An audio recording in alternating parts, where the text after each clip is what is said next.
So hey everyone, I'm back after another week with another video, and in this video I also have a very interesting concept to talk about, idea to talk about. And basically today I want to talk about bravery. What is bravery? What do we mean when we say that someone is brave?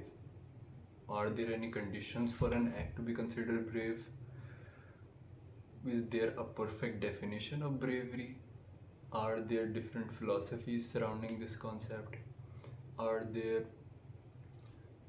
is bravery just simply fearlessness, or is there a different component to bravery as well? So let's start the video, and I want to start the video with a question. Would you consider the soldiers of Alexander the Great who were unaliving thousands of people during his campaigns, would you consider them brave? Well, colloquially, you might say they were brave, but it is not that simple because bravery has a definition, not a perfect definition because philosophers have arguing about this for thousands of years. But based on my research and refinement and a little bit of help from AI, I was able to get this definition.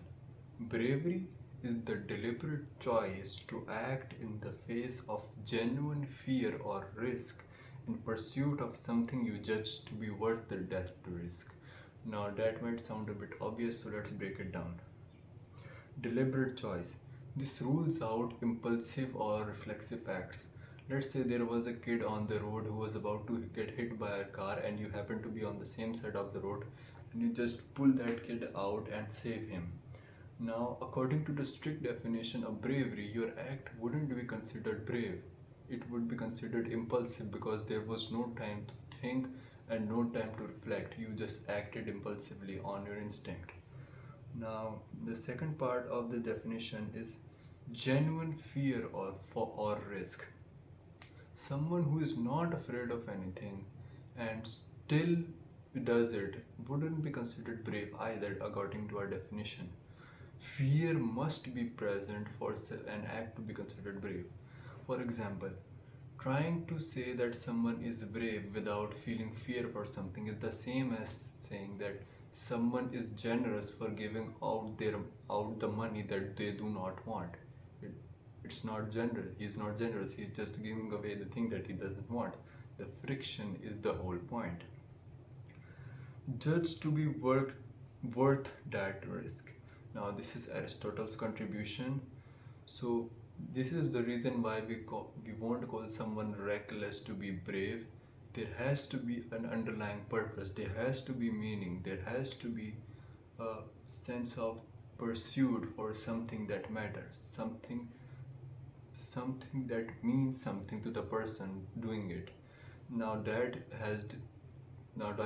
changes differently across cultures, and we will discuss it later.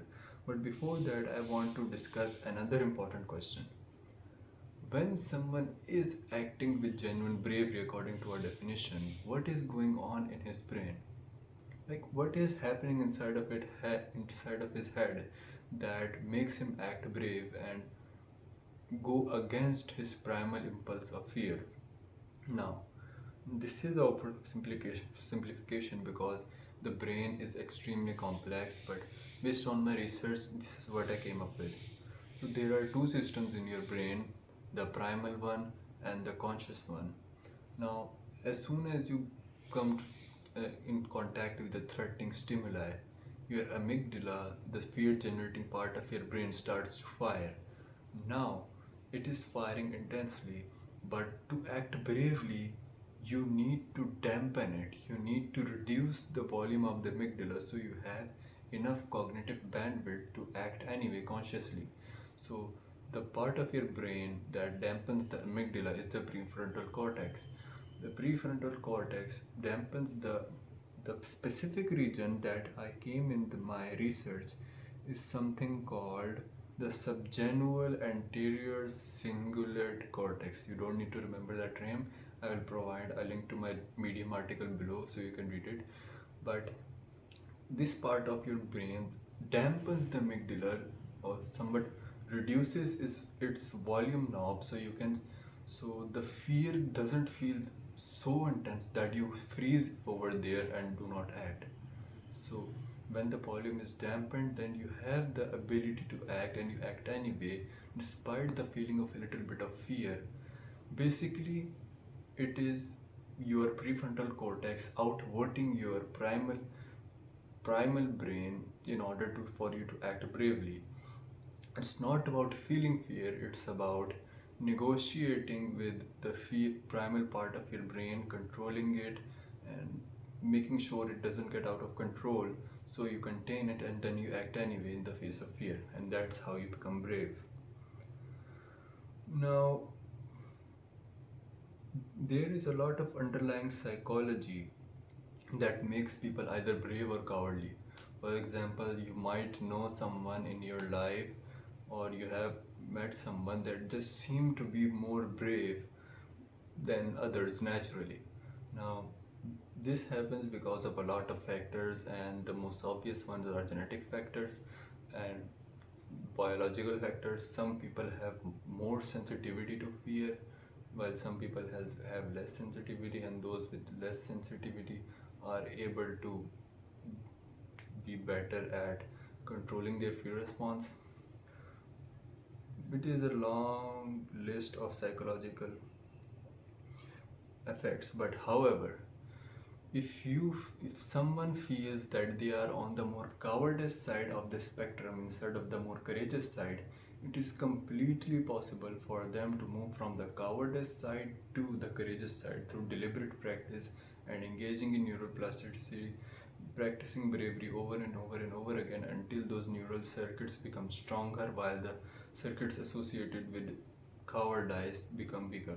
Obviously, I'm oversimplifying over here, but you get the point. Now, let's move to the final section of the video about what are the philosophies surrounding bravery.